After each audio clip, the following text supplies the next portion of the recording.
Welcome to An Empowered Woman. I'm Desiree Dubois, founder of An Empowered Woman and Let's Talk Success. Today I have the pleasure of being in Orlando, Florida with the Enterprising Women, and we just celebrated the winning of the nomination of Britnie Turner. She's the founder and CEO of Ariel Development Group. Congratulations! Thank you. Congratulations. That's a big event, Thank you. big. And you have a birthday coming up, and you're only I'm turning 27. young, beautiful, bold, brilliant. Keep going. My story is a funny one. I had a dream when I was 12 years old that I was going to be a missionary in Africa. And I had this all-consuming love, all-consuming peace. I call it God's presence. Surround me in this dream, and I didn't even believe in stuff like that, but it was enough to keep me focused through all of high school, and I just knew whatever I was going to do in my life, I just had to get back to what that felt like. It was probably the greatest high anybody could ever experience, which is God's presence. So I was going after being a missionary, and I went to a leadership/survival school, and at this school I'm going through, all this tough training, and I was going to be the best, most hardcore missionary and go into all the rough places and save all these babies. And just kind of the way I was raised thinking, I just thought that rich people were evil, and it actually had to do with my Christian background. I thought sometimes that can be taught, and not necessarily that's part of the religion or anything. It's just can be instilled in you. And I thought rich people were the worst. I mean, they're a greedy piece of craps that are just blowing money off the back of their yacht, and they weren't out there to help or save anybody. What's more noble than being a missionary? So we had this multi-millionaire come in that we heard he was going to come speak to our class, and I knew, I didn't know what he was going to talk about, but I was like, I don't even want to hear what he has to say, because he was just a leader. And I skipped the first day of him speaking because I was like, I don't care what he has to say. I'm sure it's stupid. But I went the second day. I was being really disruptive in class. Do not follow my ways. But this is what happened. And at one point, he said, who in here has sent out a sponsorship letter? And I raised my hand. I guess I'll participate.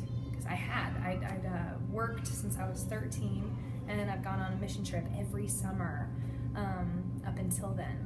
And so I'd sent out a lot of sponsorship letters, and I hated them. And he's like, who in here hates them? I'm like, me, I can't stand those.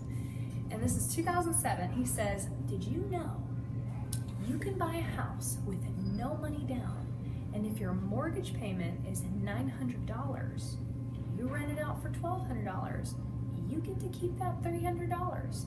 My little 18-year-old brain was like, go on. Which is great.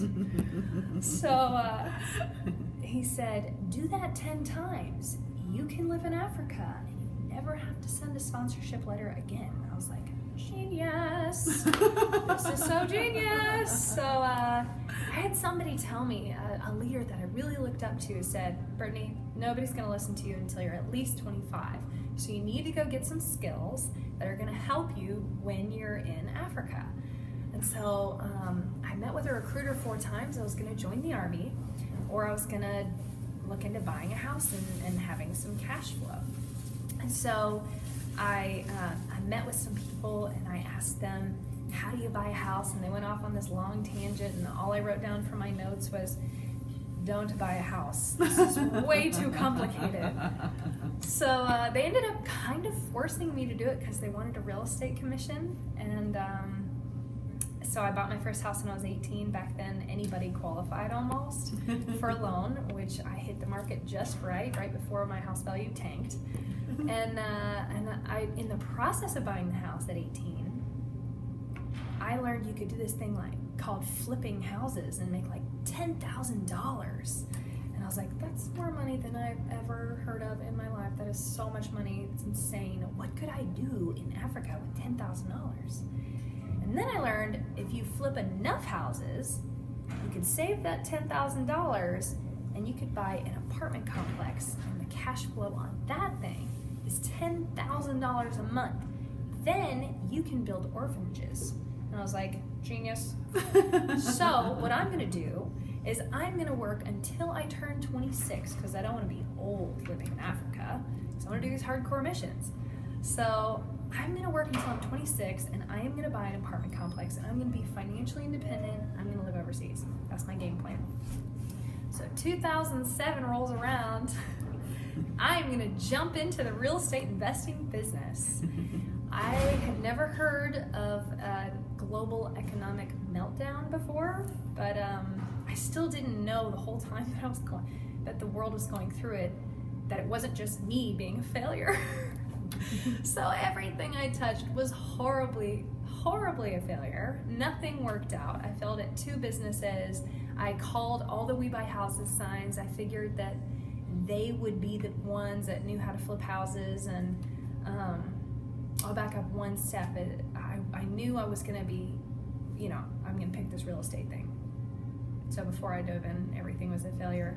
I got online and I checked out colleges, and I said, what colleges teach you how to flip houses? Nothing popped up. Imagine that. It's not taught in school. So I announced to my family, I'm not going to college. They weren't very big fans. No. But I was like, it doesn't make any sense to just go if they don't teach what I'm gonna want to learn. I'm huge on education, but why would I go if they're not gonna teach me what I want to learn? So I didn't go. Family was not very supportive about that. And so I didn't really have a lot of support in this new decision of flipping houses. Everybody's telling me to get out. I don't watch TV, so I don't know what's really going on. And I'm just gonna go try it. So total failure at all these different businesses, trying to get into that business. And I'm studying everything I could get my hands on. Any book, I just Googled real estate investing. I mean, it was so organic, just trying to find my way into this, that so I'd study 12 hours a day, and then I ended up having to work at the Cheesecake Factory for 12 hours a day. It was awful. And they always put me in the worst sections. I don't know why, probably because I was reading real estate books in the back, hiding in the bathroom. I gotta get out of here. So after a year of working at the Cheesecake Factory, this is 2009, I had to make, that was it, I had to make $350 to make my mortgage payment on this new house that I bought last year. And I had to make $350 to make the mortgage payment. I prayed, I said, God, please, I've got to make this mortgage payment. I know you're going to show up for me. I'm going to work a double today. And at the end of my 9.5-hour shift, I had made $7 in change. Oh. And I threw my hands up and I was like, why am I here? I'm smarter than this. My family's not proud of me. My boyfriend isn't proud of me. I have no friends. I've sacrificed everything. I'm a total loser. Why am I here at the Cheesecake Factory is what I was asking. And I heard loud and clear, because I want to bless you. There's been very few times in my life I've just heard this loud and clear.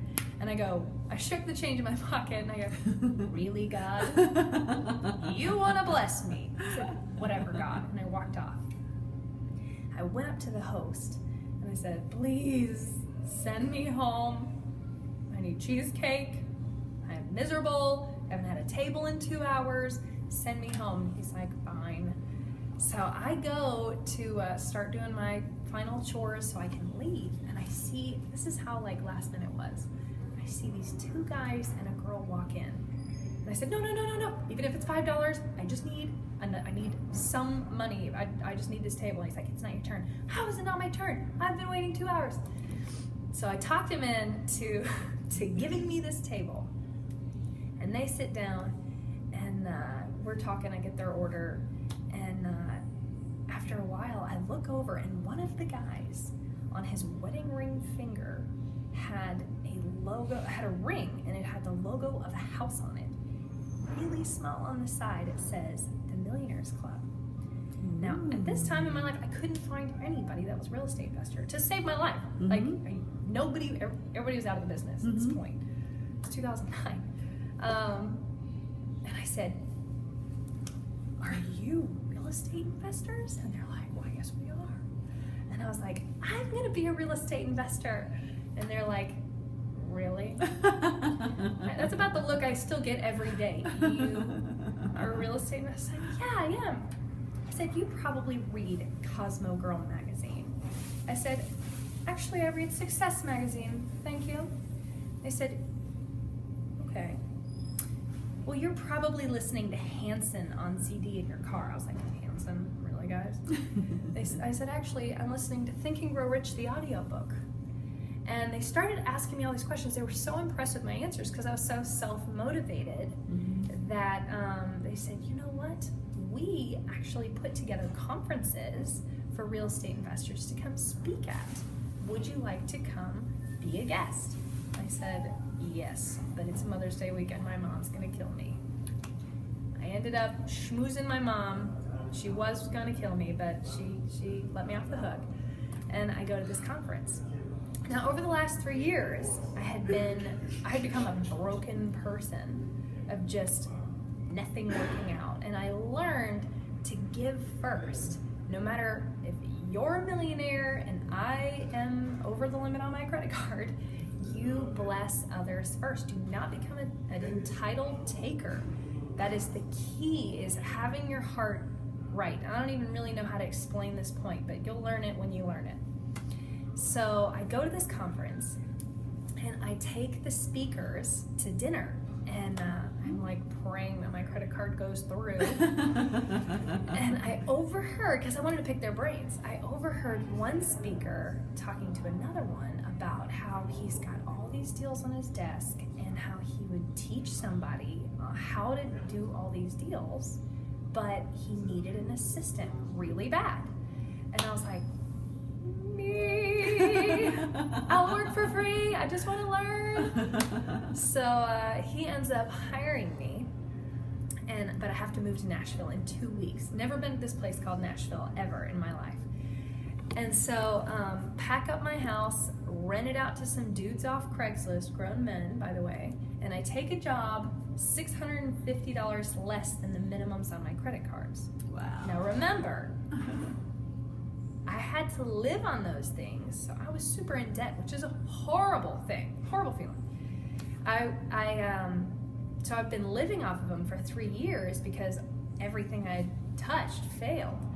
And so in 2007, they had given me these big limits. So I'm like $35,000 in credit card debt. Goodness. And the $650 less than the minimums on my credit card. I had no idea how I was going to figure it out, but by God, I'm going to figure this out. So I moved to Nashville, and family's telling me I'm an idiot.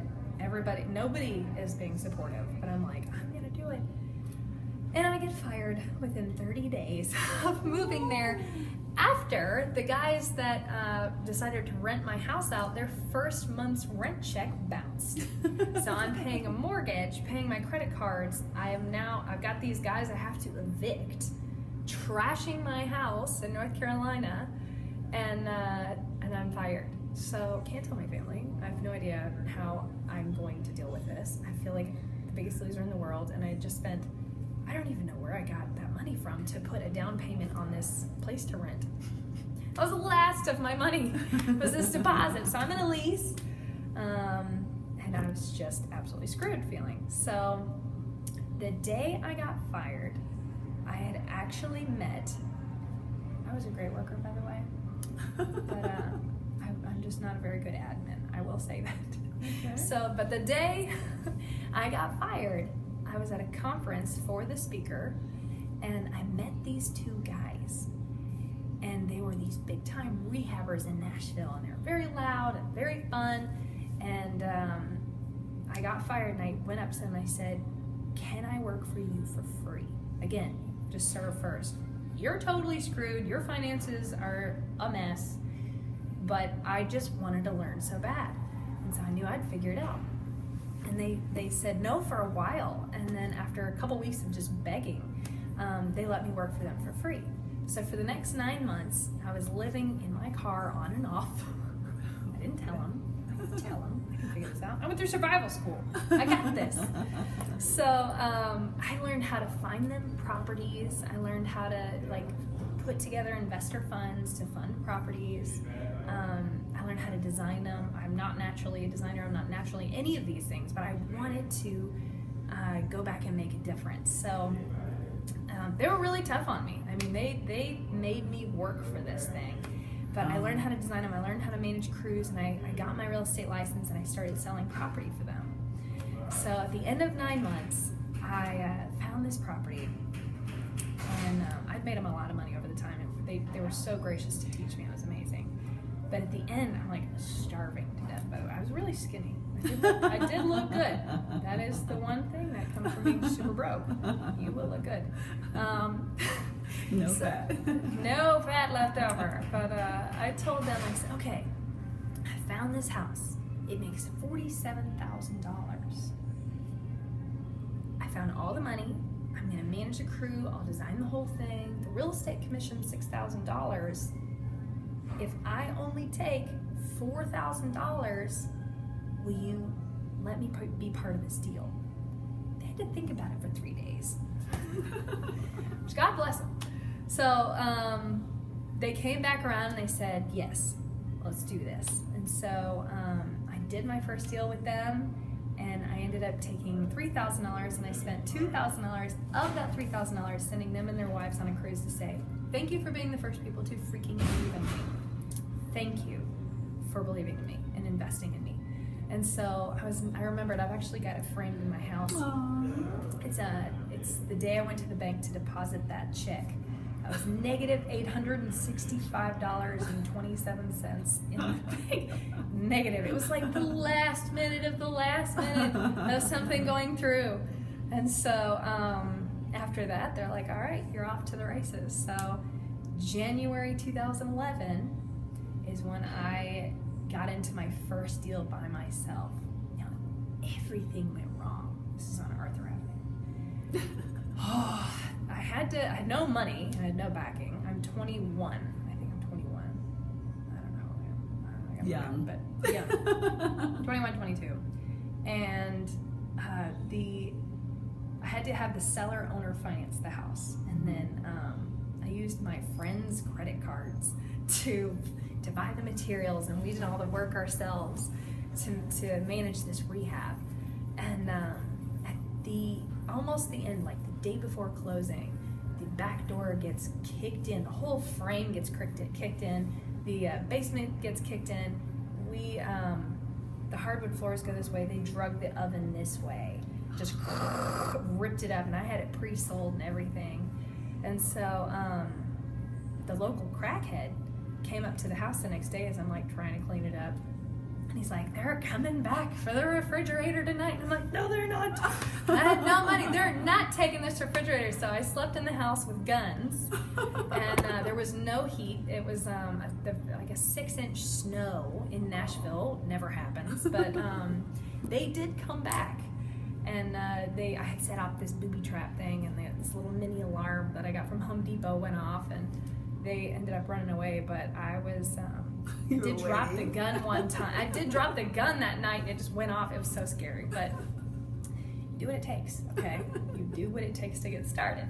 So when that house closed, I actually made $40,000. Wow. And I had built up so much momentum because I'd been such a failure for so long, and I had been learning it for so long, and I wanted it. I mean, all I did was listen to audiobooks, like, I'm doing this thing.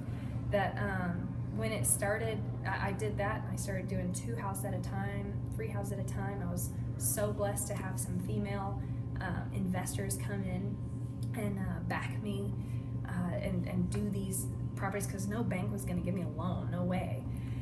And so I became the biggest rehabber in Nashville over the next year and a half. Wow, that's a short period of time. Yes, it was, I did over 107 houses. So, yeah. I was motivated, and it was very hard. Every single house was its own beast. I mean, falling off cliffs, fires, robberies, all the time. I got robbed all the time. Floods, mold, every kind of animal. I mean, there's homeless people, just so many things going on. I definitely should have had a show back then, for sure. But the only thing to keep me going, especially as I faced my the biggest demon I've had to overcome, was, I think back 2007, I went on this mission trip to Costa Rica with my survival team. And I met this little girl who was so, well, we were putting on a women's conference, and we were praying for all the girls at the end. And I went to pray for this girl, and I asked her what her name was, and she couldn't speak. And I asked the translator, I said, why can't she speak? And I'm not going to get this graphic with you, but she was so horrifically sexually abused by her father when she was 1 that she couldn't speak. And I was so pissed, and I felt so much love and sadness and anger all at the same time that I went back to my tent and I just got on my knees and I said, God, I don't care about anything else. For the rest of my life, I don't give a crap. I said, I just want to be the one you use to come back and do something about this. I don't know what it looks like. Sorry. But I want to be the one that says, this is not okay. This is not socially acceptable for the father to break in the daughter anymore, which it is in that country. It's okay. And I still don't know exactly what it looks like, but on my way to figuring that out. And I'm not going to stop. It's never been about anybody else that's tried to stop me. It's never been about them. It's never even been about me. It's about being able to make a difference in the world, and companies can do that for you. And so June 2012, I had a contractor steal $1 million from me. I didn't even have $1 million to steal. But God, sacrificed everything. I literally worked 18-hour days, 7 days a week for years. And this contractor didn't pay his subs for 3 months that worked for me. And I paid him every dime. And then he lied to the subs and told them that I never paid him. And then he went bankrupt. And so I didn't know who was paid. I didn't know who was not paid. I didn't know what was done, what wasn't done. I trusted this guy, and I had $1 million houses, rehabs. 2012 was still a really tough year to be pulling this off. And you always hope in the moment you're going to do the right thing. Oh yeah, of course I'm going to do the right thing. But you don't know until you're tested with it. And so I was so, I'll just say, like, I was so glad that the only thing I cared about was the fact that my investors' money is on the line. I've got to save it. Like, I'll figure it out. I live in my car. I will make it again. But these people trusted me with their retirement, with their personal savings, and I don't care how loans were structured. I'm going to make sure they don't lose a dime. So I let them all know it might take a little bit longer, but I'm going to make this work. So I put my boots on. I just went out there and I figured it out. And I just paid everybody again. And I had to re-rip out walls because he pulled fake building permits. And I mean, he made fake building permits. It was a nightmare. Then he turned around and sued me. It was horrible. So, yeah, I just got out of that. But moral of the story is you can figure it out. Don't give up. I did cry in the corner of my room or the office or my car, wherever I was, 4 or 5 times a day, cried my eyes out. It was so hard. I had people threatening my life saying, you lied. And I'm like, I paid you every dime. I mean, I worked so hard to make sure I paid them every dime, and he never paid them. And so, point is, nobody cares. Nobody gives a crap, by the way. Suck it up, throw some makeup on, get back out there. Take your time, cry it out, get back out there. So, 5 months later, I was 5 times bigger as a company because of what I had to put in place to overcome that. So, got into new construction in 2012, started doing infill development, and I had my own construction company because I said, I'm not trusting any of these guys anymore. I'm just going to do it myself. So, hired my own GC, and we have our own license, and started employing people. And within our first year and a half of doing infill development, we became the biggest infill developers in Nashville. So we've done over 300 houses. I became a millionaire at 24. Yay. And I have 2 orphanages. I'm on the board for Horizon Initiative. And for every home that we sell, we sponsor an orphan in the name of our home buyer. But the mission isn't just to sponsor orphans. It's really fun to make your company a social venture business because you're making a difference every day in what you do. But for me, when I went back to Africa, January 2013, I saw that, feeding these people, cool. But they need jobs, like they need opportunity. They just don't have any opportunity. They don't have any infrastructure. And I helped do the land deal for the second orphanage, and I helped put together the site plan and the architectural renderings and do a market study on how this piece of land can be self-sustainable, how the orphanage can run on its own and not keep needing sponsors. And I realized that, I was here I was doing real estate just to eventually make enough cash flow. But now real estate is my gift. It's how I can make a difference over there. And this was the next time I went back and I prayed and I said, God, I have killed myself so that I can be done by 26. I did buy an apartment complex 2 days before I turned 26, by the way. I did do it. And I went back and I was like, I've killed myself so I can quit. I mean, I'm moving in like 6 months. I'm going to go to Africa. Like, this was the plan all along. But I don't feel like you want me to do that. And I heard loud and clear, learn everything you can about development, and if you so choose, you can develop third world countries.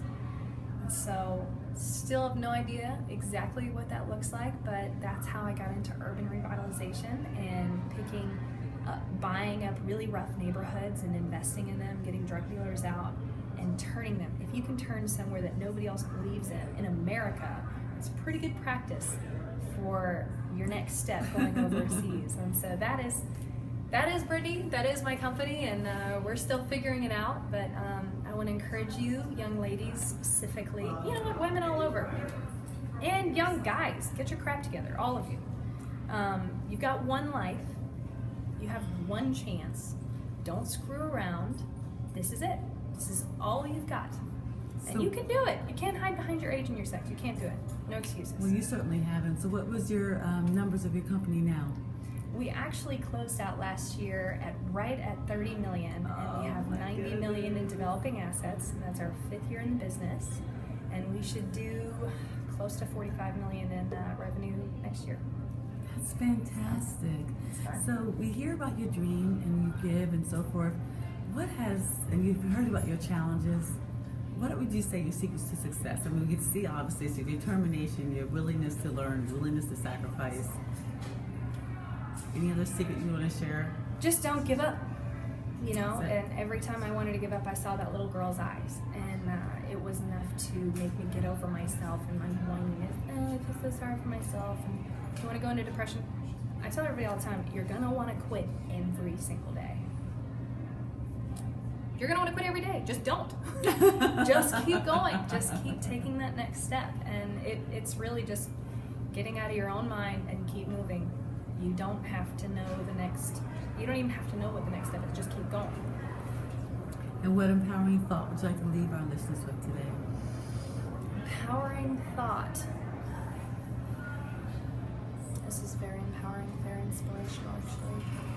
Suck it up and stop whining. Okay. That's it. That's enough. That's it. That works. That's it. Well, thank you. Thank you so much for your time, your expertise, your energy, your inspiration, and for being an amazing woman. And until we meet again, stay empowered. You got this.